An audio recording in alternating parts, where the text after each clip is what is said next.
Ndabasuhuje mwese inshuti zanjye bavandimwe, um, abakunzi ba Umusingi TV, ariko hari indi channel yitwa Global Hot News, nayo mwajya muyisura, nayo ni iyanjye.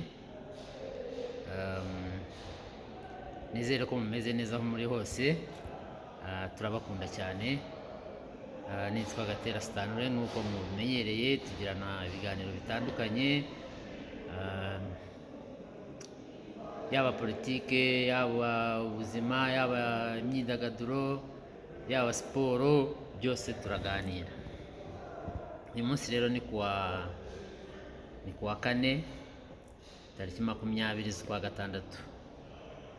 Ndabashimiye rero, ndi hano kuri hoteli ya La Paris Nyamata mu Bugesera.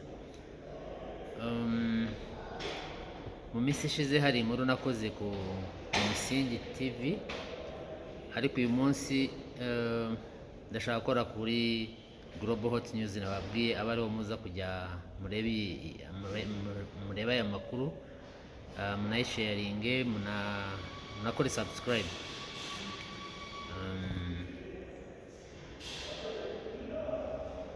Mu minsi ishize hari inkuru twaganiriyeho y'abanyamakuru bamaze kuva mu gihugu, n'ibinyamakuru bitagikora.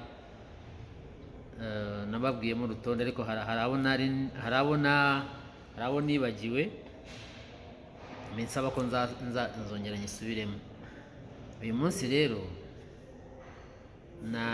ndashaka kuvuga ku bahanzi. Burya umwuga wose nubona abantu bawukora bawuvamo, ujye umenya ko harimo ikibazo. Umuziki nyarwanda ntabwo burimo gutera imbere nk'uko mu bindi bihugu bimeze, bitewe, ngira ngo harimo ibibazo byose. Byakabaye byiza iyo mba ndi kumwe n'umuhanzi hano, ariko nzamushaka dukorane ikiganiro, turebe ibibazo birimo bituma abahanzi bava mu mwuga w'ubuhanzi bakajya mu bindi bihugu. Mfashe urugero nko mu gihugu cya Uganda, ubona ko umuziki waho urimo utera imbere. Abahanzi hari competition, hari gukora, abantu bagakora, buri umwe agakora arwanana kugira ngo arushe mugenzi we, n'undi arushe mugenzi we. Ibyo narimo kubona hano mu Rwanda. Kandi i Bugande abahanzi bafite amafaranga, ariko ntabwo baratumirwa mu bihugu byo hanze, ariko bakagaruka iwabo. Twebwe rero abahanzi benshi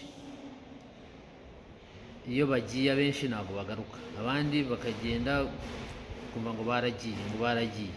Ukibaza uyu mwuga wabo w'abahanzi harimo ikihe kibazo? Ese ni amafaranga arimo? Ese ni ibindi? Biragoye kubona amafaranga muri uyu mwuga w'ubuhanzi ku buryo batakumva baguma hano ngo bakore umuziki wabo hano mu Rwanda.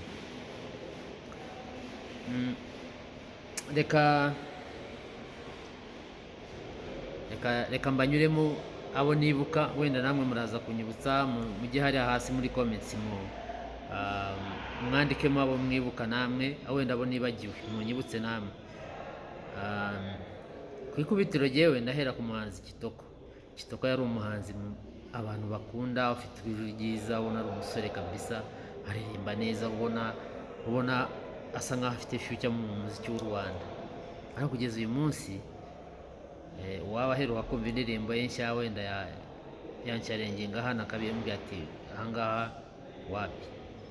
Ariko Kitoko amaze igihe, amakuru numva nuko ngo aba mu Bwongereza, ariko yari umuhanzi mwiza pe, aririmba neza, afite indirimbo nziza, ndetse akora n'abahanzi mu bindi bihugu. Ubu ngubu yaragiye. Muribuka The Ben na Meddy, hari igihe bagiye ngo muri Amerika, bagiye mu gitaramo, twumva ngo batorotse, bagiye, ntabwo bazagaruka. Icyo gihe umuziki wari utangiye gushyuha rero mu Rwanda, utangiye gushyuha kabisa. Meddy na The Ben, wumva bamwe bavuga The Ben aruta Meddy, Meddy aruta The Ben, hari iyo debate. ibyo rero bituma umuziki uzamuka, ariko bagize gutya baragenda barabura igihe kinini, ubu nibwo batangiye kujya bagaruka mu Rwanda, bagasubirayo muri Amerika. Medeni yari yarashatse na The Ben yarashatse, ariko ubona ko umuziki wabo ntago ushyushye cyane, ntago ari cyane. Yego The Ben agira gutya agakubitayo akantu, akazana akantu kagahitingaho gutya, ariko aragerageza tu. Noneho hari na Emmy nawe ari muri Amerika. Emmy nawe ni umuhanzi yari agitangira kuzamuka, agira gutya nawe baragiye muri Amerika. Muribuka Priscilla, yita Sira kuri ku mbuga nkoranyambaga ze, umuratwa Priscilla yari umukobwa mwiza uririmba neza, n'ubu araririmba neza ariko ntago ari cyane nyine, ntago ubona atari active. Nawe ari muri Amerika. Hari umuhanzi witwa Big Dom, we yagiye kera, bamwe benshi ni inshuti zanjye, nka Priscilla ni inshuti yanjye, Big Dom, Kamishi nawe ngo aba muri Amerika, nawe yaragiye, nawe yagiye bishyushye, yamaze kuba umuhanzi ukomeye kabisa. Kamishi. Muribuka Kim Kizito muri Just Family, itsinda ryitwaga Just Family. Kim Kizito ntabwo nzi igihugu aherereyemo, we yari n'umunyamakuru, yarahunze, ntabwo tuzi igihugu yahungiyemo, hari ibibazo ngo yari afite. Muribuka Safi Madiba, ngo aba muri Canada, yagiye, amakuru mfite nuko ngo yagiye ajyanywe n'umugore we Judy, noneho barashwana, Judy yabonye undi mugabo w'umuzungu, Safi Madiba baratandukana, aba muri Canada. Hambugizo nawe muramwibuka, na Safi Madiba muri Urban Boys na Kabosi, bari bafite itsinda ryitwa Urban Boys. Madiba, Hambugizo na Nizo, Kabosi, abo baragiye. Kabosi wari karahari. Hambugizo yashatse umugore w'umuzungu, ari muri Amerika. Abo bose baragiye. Muribuka hari umuhanzi witwaga Remera, yitwaga Ruzindanara. Remera yaririmbye indirimbo yitwa Remera kera, ubu ngubu ntabwo tuzi igihugu arimo. Nigeze kumva ngo aba South Africa, abandi bamwira ngo aba Uganda, ntabwo nzaherereye neza. Hakaba hari undi muhanzi witwaga Mani Charles, yaririmbye indirimbo yitwaga ngo indaya murashaka iki, afite inkoni azirukansa. Abo ngubo aba Uganda. Hakaba umuhanzi witwaga Tetaroka, ibanga aba mu Budage, niko numvise. Hari umuhanzi witwaga Jody. Ni abahanzi wabonaga bazamuka bafite courage kabisa, ariko byageraho ukabona kumva ngo buri umwe yagiye. Jody rero nawe yari umuhanzi, yaririmbaga neza kabisa, ntabwo nzi igihugu aherereyemo. Muribuka Miss Chanel, Ndarota, indirimbo yitwaga Ndarota, abantu barayikunze cyane. Bivuze rero ngo na Miss Chanel ngo yiba aba mu Bufaransa cyangwa mu Bubiligi, hamwe muri aho ngaho, ariko ageza mu Rwanda ndamubona. Hakaba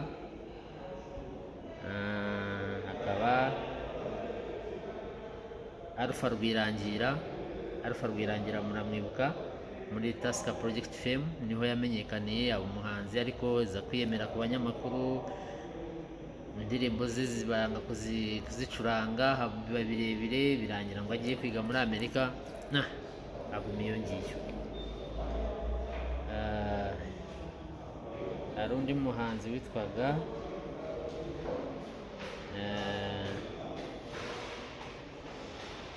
Christian nawe yamenyekanye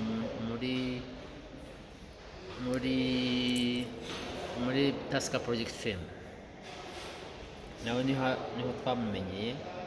Ntabwo nzi igihugu abamo, ariko yigeze kumbwira ko yabaga mu bihugu by'Abarabu, ubanza ariho yagiye gushakira ubuzima. Hari n'undi witwaga Ariyoni na Muyoboke yigeze kumubera manager we, nawe sinzi igihugu aherereyemo ubu. Hakaba Sandra Mirage, yari umuraperikazi wa Hatari. Ntabwo rero nawe ariko ngira ngo acyari mu gihugu, ariko ubanza ibyo kuririmba yarabihagaritse. Noneho hari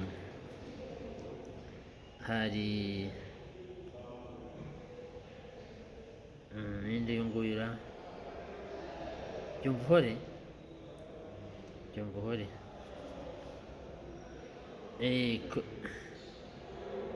Byumvuhore, ndabona ari nawe arimo. Urumva rero aba bahanzi bose kuba batakiri hano baririmba imiziki yabo, nabo ngo habeho kompetisiyo, barushanwe. Hari umujyanama ni TMC harya waririmbaga muri Dream Boys, nawe yaragiye ari muri Amerika, muri itsinda rya Dream Boys naryo Muyoboke yaribereyeho manager. Icyo gihe umuziki ugishyushye nyine. Nk'uko nababwiye rero, muze kunyibutsa abo nibagiwe, kuko ni benshi abagiye bagenda. Okay. Ba Miss Jojo ntabwo bakiririmba, babivuyemo. Hagiye haba amarushanwa atandukanye ahuza abahanzi kugira ngo umuziki ukomeze uzamuke, nka Primus Guma Guma yarahagaze, bikwereka ko umuziki mbese nawo haracyarimo ibibazo abantu bakeneye gucukumbura bakamenya ni ukubera iki, niyihe mpamvu. Nk'uko nari nababwiye rero, nabasabaga ngo mujye kuri Global Hot News, mukore subscribe, musharinge, hanyuma tujye dusangira amakuru nk'uko ibihe bizagenda biza. Musharinge, hanyuma munyibutse, mujye muri comment munyibutse ko hari umuhanzi runaka nibagiwe. Abo nagerageje kwibuka ni abo ngabo, ni benshi, baragera. Ndabona 1 2 3 4 5 6 7 8 9 10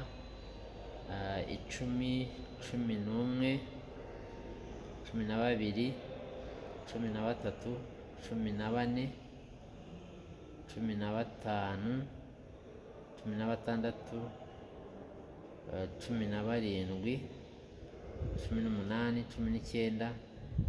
17 18 19 21 hari n'uwitwa Gabiro nawe yagiye muri Primus muri Tusker Project Fame muri Kenya, nawe yaje ari hamenyekanira n'abitwaga abakobwa bari barimo bitwaga Bandera Mbabazi nde, ntabwo nibuka neza amazina yabo. Noneho mushaka kunyibutsa n'abandi bose, hari abo nibagiwe buriya, mushobora kunyibutsa. Nako ngako rero nashaka ko tuganiraho ku bibazo wenda biri mu bahanzi mu mwuga w'ubuhanzi muri entertainment.